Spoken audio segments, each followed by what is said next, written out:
এর মাধ্যমে অল্প সময় আমরা অনুষ্ঠান শুরু করতে যাচ্ছি। এখন আপনাদের সামনে থেকে তেলাওয়াত করবেন হাফেজ আনাস। অল্প সময়।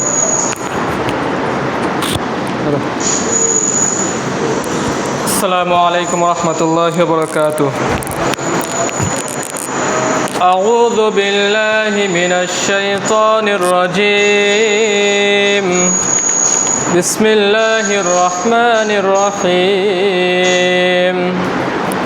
লাউলা আন তাদারাকাহু নি'মাতুম মির রাব্বিহি লানুবিযা বিল আরা'i ওয়া হুয়া মাযমুম فاجتباه ربه فجعله من الصالحين وإن يكاد الذين كفروا ليزلقونك بأبصارهم لما سمعوا الذكر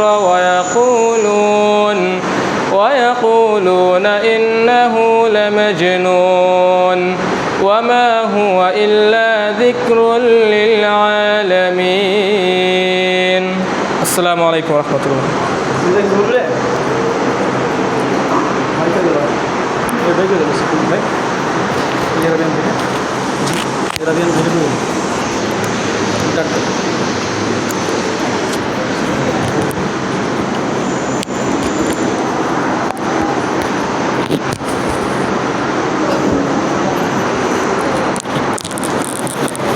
আলহামদুলিল্লাহ নাহমাদুহু ওয়া নাস্তাঈনুহু ওয়া নাস্তাগফিরুহু ওয়া নু'মিনু বিহি ওয়া নাতাওয়াক্কালু আলাইহি ওয়া নাউযু বিল্লাহি মিন শুরুরি আনফুসিনা ওয়া মিন সাইয়্যাতি আমালিনা মান ইয়াহদিহিল্লাহু ফালা মুদিল্লা লাহু ওয়া মান ইউদ্লিলহু ফালা হাদিয়া লাহু ওয়া আশহাদু আন লা ইলাহা ইল্লাল্লাহু ওয়া আশহাদু আন্না মুহাম্মাদান আবদুহু ওয়া রাসূলুহু আরসালাহু বিল হাক্কি বাশীরা ওয়া নাযীরা ওয়া দা'ইয়ান ইলাল্লাহি বিইযনিহি ওয়া সিরাজাম মুনীরা আম্মা বা'দ ফাইন্না খায়রাল হাদিসি কিতাবুল্লাহ وخير الهدي هدي محمد صلى الله عليه وسلم وشر الأمور محدثاتها وكل محدثة بدعة وكل بدعة ضلالة وكل ضلالة في النار.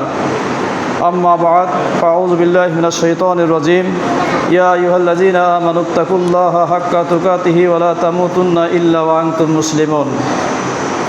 আলহামদুলিল্লাহ, যাবতীয় প্রশংসা সেই আল্লাহ পাকের জন্যে যে আল্লাহ পাকের অশেষ মেহরবানিতে আমরা আজকে দারুল ইমান আস সালাফিয়া এতিমখানা মাদ্রাসায় এতিমদের সাথে আমরা ইফতার করার জন্য এসেছি। যে আল্লাহ পাক আমাদেরকে তাদের সাথে ইফতার করার সুযোগ দান করলেন, সেই আল্লাহ পাকের শুকরিয়া জ্ঞাপন করি আলহামদুলিল্লাহ।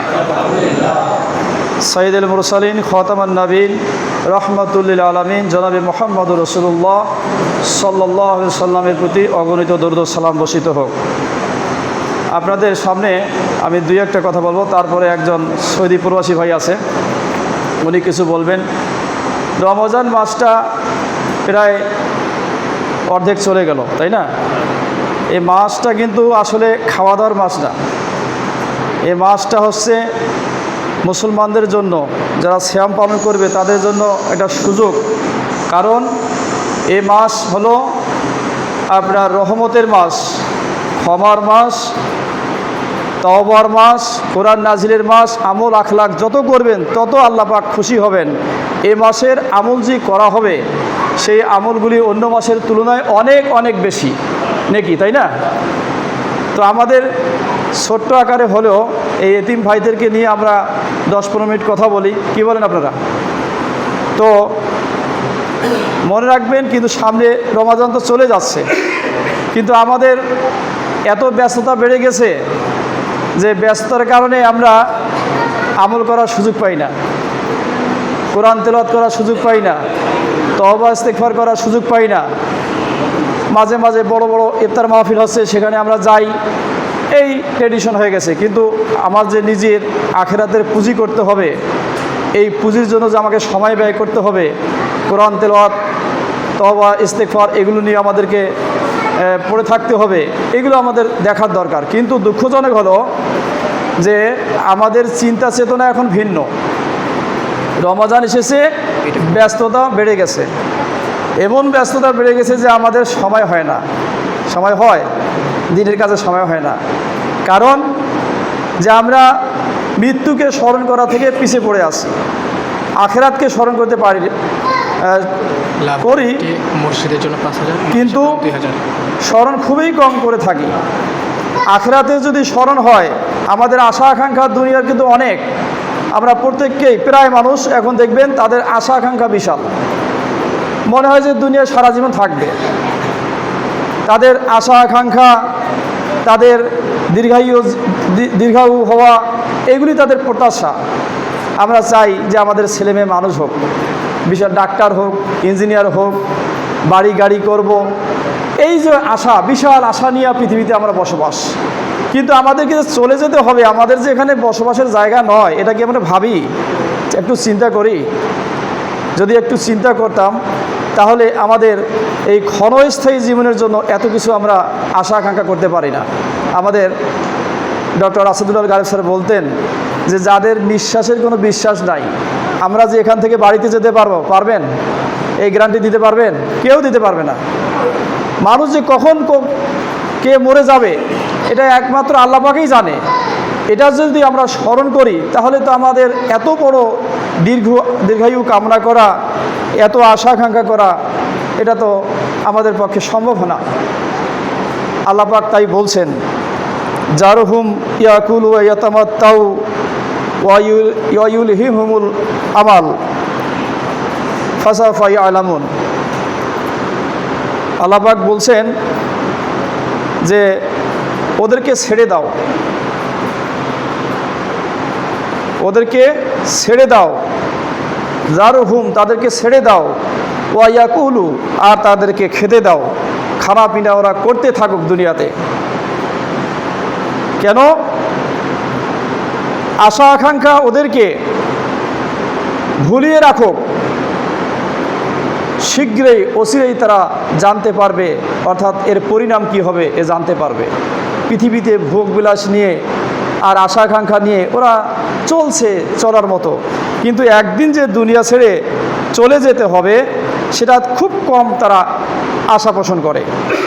এ ব্যাপারে মহানবী সাল্লাল্লাহু আলাইহি ওয়াসাল্লাম একটা হাদিসে বলছেন, নাজা আউয়ালু হাযিহিল উম্মাহ বিল ইয়াকিন।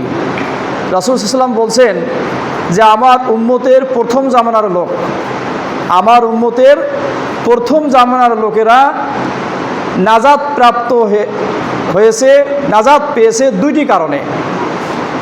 এক হলো তাদের ইয়াকিন, বিশ্বাসের কারণে, ঈমানের কারণে, আর দুই দুনিয়া বিমুক্তার কারণে। ঈমানের কারণে আর দুনিয়া বিমুক্তার কারণে আমার উম্মতের প্রথম জামানার লোকেরা নাজাত পেয়েছে।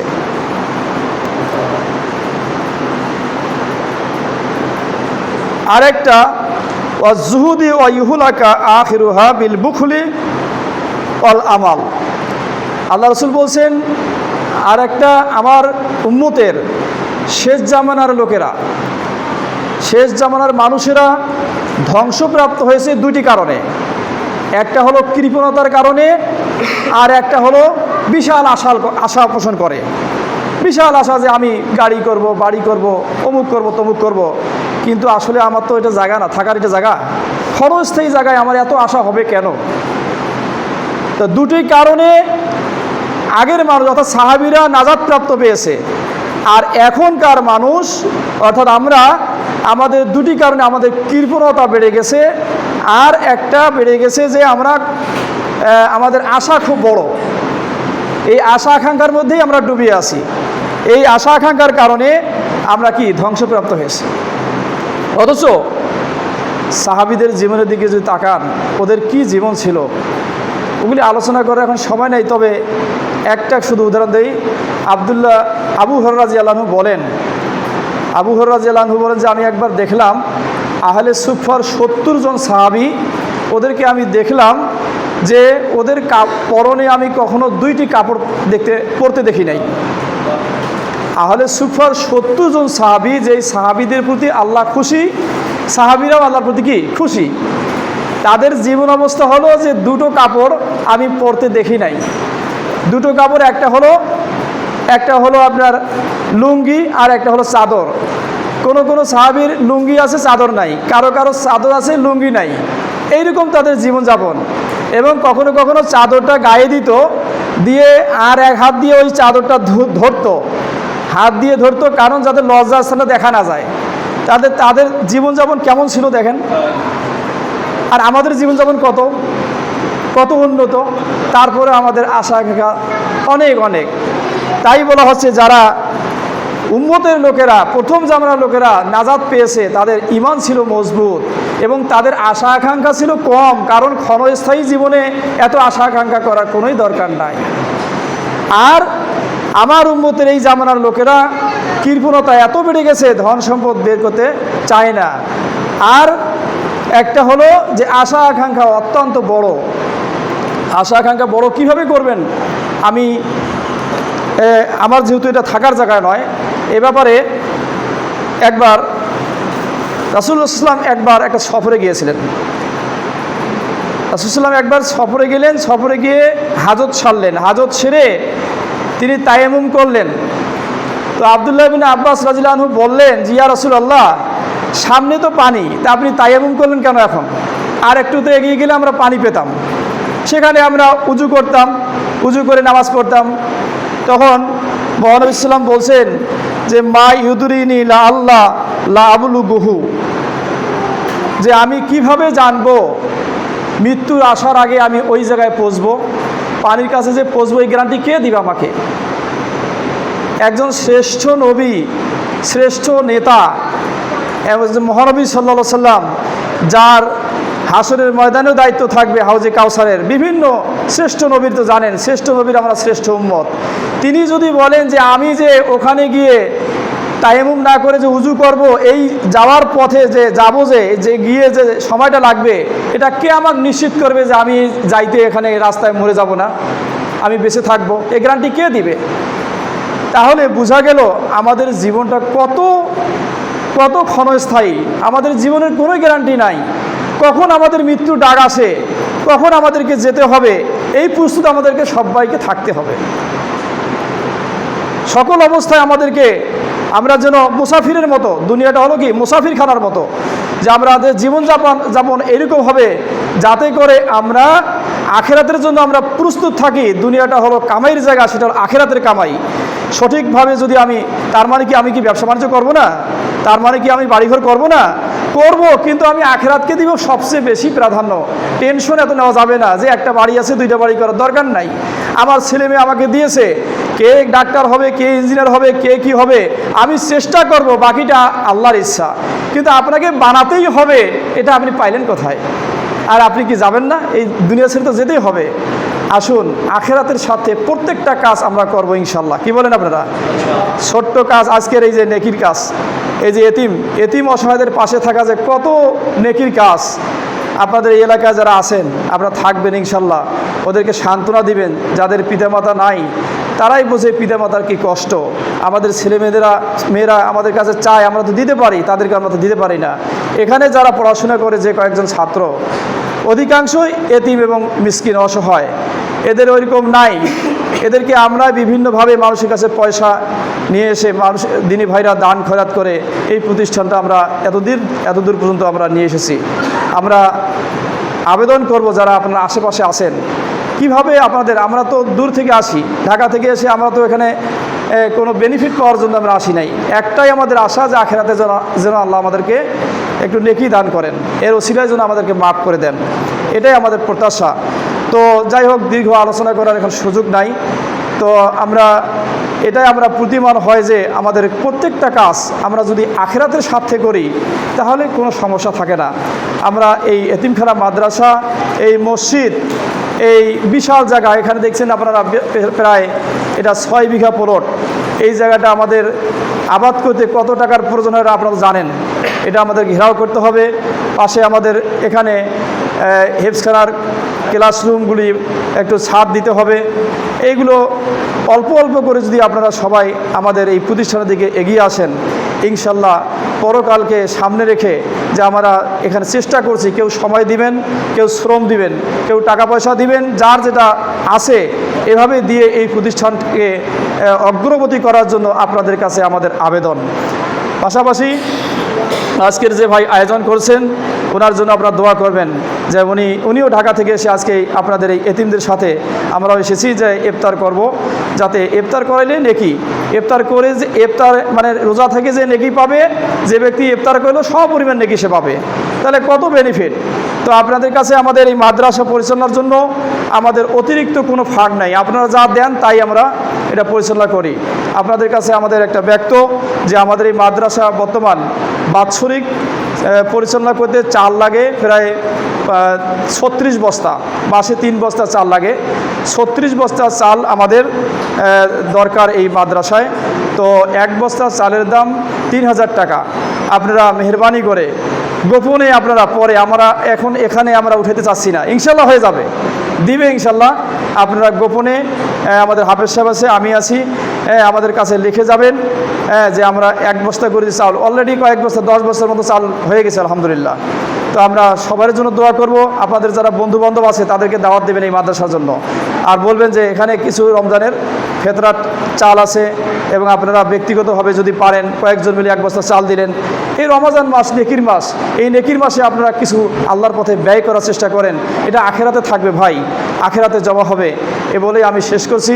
পাশাপাশি যারা দান করেছেন, যারা সময় দিয়েছেন, যারা এসেছেন এবং যারা আয়োজন করছেন, আল্লাহ পাক সকলের সময় শ্রমকে আল্লাহ পাক কবুল করে নিন, আমাদের দান খয়রাতকে কবুল করে নিন, আমাদের এই মসজিদ মাদ্রাসাকে কবুল করে নিন, আমাদের গুনাহ খাতাগুলো যেন আল্লাহ পাক আমাদেরকে মাফ করে দেন। আল্লাহ পাক আমাদের মধ্যে যারা অসুস্থ রয়েছেন আল্লাহ পাক তাদেরকে যেন সুস্থ করে দেন। এই বলে আজকে আমার আলোচনাকে শেষ করছি। এখন আপনাদের সামনে অল্প সংক্ষিপ্ত আকারে বক্তব্য পেশ করবেন আমাদের সৌদি প্রবাসী ভাই। ওনার সাথে এর আগেও আমার দেখা হয়েছিল, তো ওনাকে কিছু সময় আলোচনা করার জন্য নারায়ণগঞ্জে আলোচনা করার জন্য একটু পরিচয় দেন। তো এই সময় বেশি নাই, তো 2-3 মিনিট কথা বলেই ওনার কথা বলার জন্য আমি অনুরোধ করছি। আসসালামু আলাইকুম রহমতুল্লাহ। একটু বলেন, সালাম কালাম দেন, একটু আমি বলার মতো সালাম কালাম দেন এই মাদ্রাসার সম্পর্কে বলেন। আসসালামু আলাইকুম রহমতুল্লাহ বারাকাতুহু। আলহামদুলিল্লাহ আলহামদুলিল্লাহ ওয়াহদা ওয়াসসালাতু ওয়াসসালামু আলা আশরাফিল আম্বিয়া নবিয়ানা মুহাম্মদ ওয়া আলা আলিহি ওয়া সাহবিহি আজমাইন, আম্মা বাদ। সমস্ত প্রশংসা আল্লাহ সুবহানাহু ওয়া তাআলার। আমি বিশেষ করে আমি আসছি, আমার দাওয়াত করছিল এই ইমাম সাহেব ইফতারের জন্য। আমি আগেও আসতাম, এখানে আসি, আমরাও সবাই আসবেন। আলহামদুলিল্লাহ এই প্রতিষ্ঠানটা আলহামদুলিল্লাহ হোক, এত সুন্দর একটা জায়গা দিছে আমাদের এখানে। আমার বাড়ি মাওনা চিনেন মনে হয় সবাই, এই যে মাওনা আধুরিয়া মাওনা। তা আলহামদুলিল্লাহ আমাদের এলাকাতে শুধু উনি জায়গাটা দিছে, উনি এখানকার লোক না। এইটাকে এখন আমরা কিভাবে কি করতে পারবো, এটা আমাদের জন্য একটু করতে হবে ইনশাআল্লাহ। আশা করি সবাই এটার মধ্যে আমরা শরিক থাকবো, এটা কীভাবে এই প্রতিষ্ঠানটা হয়, এখানে বাচ্চারা পড়তে পারে, ভালোভাবে উন্নত মানের শিক্ষা পাইতে পারে। এই জন্য ইনশাআল্লাহ আপনারা সবাই সজাগ থাকবেন। আমি কিন্তু কোনো বলার জন্য, আমি বলার মতো তেমন একটা মানুষ না। উনি হয়তো আমার চিনে না, এমন আমার দেখে দাঁড়া করাই দিছে। হ্যাঁ, আমি আসছিলাম আমার ইফতারের দাওয়াতই। ইনশাআল্লাহ আশা করি আমার পরিচয়টা জানছেন, আমার বাড়ি মাওনা। আমরা আগে সই আকিদারের লোক ছিলাম না। এই মাওনা গ্রামে আমি একটা মসজিদ করছি আলহামদুলিল্লাহ, এই সই আকিদার মসজিদ। আমরা 2007 সালে, আমি 2007 সালে আগ পর্যন্ত আমার 14 গোষ্ঠী আমরা হানাফি হই। আমরা এখনও হানাফি পরিচয় দিই, কিন্তু আসলে আমরা সঠিক হানাফিটা হইছি এখন, কিন্তু আগে আমরা ভেজাল ছিলাম হানাফির মধ্যে।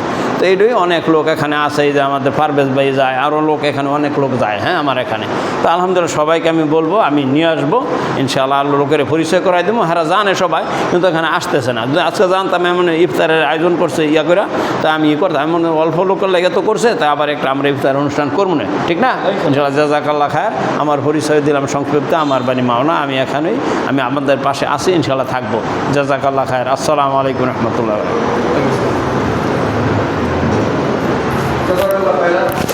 আমাদের এই প্রতিষ্ঠানের জন্য লাভলি আপা 7,000 টাকা দান করলেন, 5,000 টাকা মসজিদে, 2,000 টাকা মাদ্রাসায়। আল্লাহ তার দানকে কবুল করে নিন। সবাই তার জন্য দোয়া করবেন। আল্লাহুম্মা সাল্লি আলাইহি, আল্লাহুম্মা বারিক আলাইহি। পাশাপাশি আপনারা দোয়া করবেন যে ভাই এই জায়গাটা দান করেছেন, অর্থাৎ আমাদের রুহুল আমিন ভাই, উনি গুরুতর অসুস্থ। আপনারা রমাজান মাসে বেশি বেশি করে ওনার জন্য দোয়া করবেন, আল্লাহ যেন তাকে সুস্থ করে দেন। লা বাসা তাহুরুন ইনশাআল্লাহ আজহিবিল বাস রব্বান নাস ওয়াসফি আনতা শাফি লা শিফা ইল্লা শিফাউকা শিফা আল্লাহ ইগাদুল সাকামা। আর আমাদের আসলে এই রুহুল আমিন ভাইয়ের যে 21 বিঘা জায়গা, এই 21 বিঘা জায়গার কিন্তু আমার পুরো জায়গাটাই অক্ষ করে দিয়েছেন আহলে হাদিস আন্দোলনকে। এবং এই আলামিন ফাউন্ডেশনের সম্মানিত সভাপতি ডক্টর আসাদুল্লাহ গালেব স্যার এবং সেক্রেটারি হলো ডক্টর শাখাওয়াত হোসেন, এভাবে কমিটিতে আছেন। এবং আপনারা স্থানীয়ভাবে কিভাবে এটা ডেভেলপ করা যায় এটা আপনারা করবেন, কারণ স্যার আসি কি পারবে এখানে করতে? স্যারের নির্দেশনা অনুযায়ী আপনারা দান খয়রাত করে এখানে মসজিদ মাদ্রাসা এটা করার দরকার, এটা আপনারা করবেন ইনশাল্লাহ, এটা আমরা চাই। তো আজকে যাই হোক, স্যারের জন্য দোয়া করবেন। স্যারও অসুস্থ, আল্লাহ যেন তাকে সুস্থ দান করেন, হায়াতে তৈয়বা দান করেন, এবং আমাদের রুহুল আমিন ভাইকেও যেন হায়াতে তৈয়বা দান করেন। আজকে আমরা এখানে সমাপ্ত ঘোষণা করছি। সবাই বৈঠক ভঙ্গের দোয়া পড়ে আমরা কাতার হয়ে যাই। সুবহানাকা আল্লাহুম্মা ওয়া বিহামদিকা আশহাদু আল্লা ইলাহা ইল্লা আনতা আস্তাগফিরুকা ওয়া আতুবু ইলাইক। আপনারা এখন বৈঠকি দান একটু দান করেন, সবাই বৈঠকি দান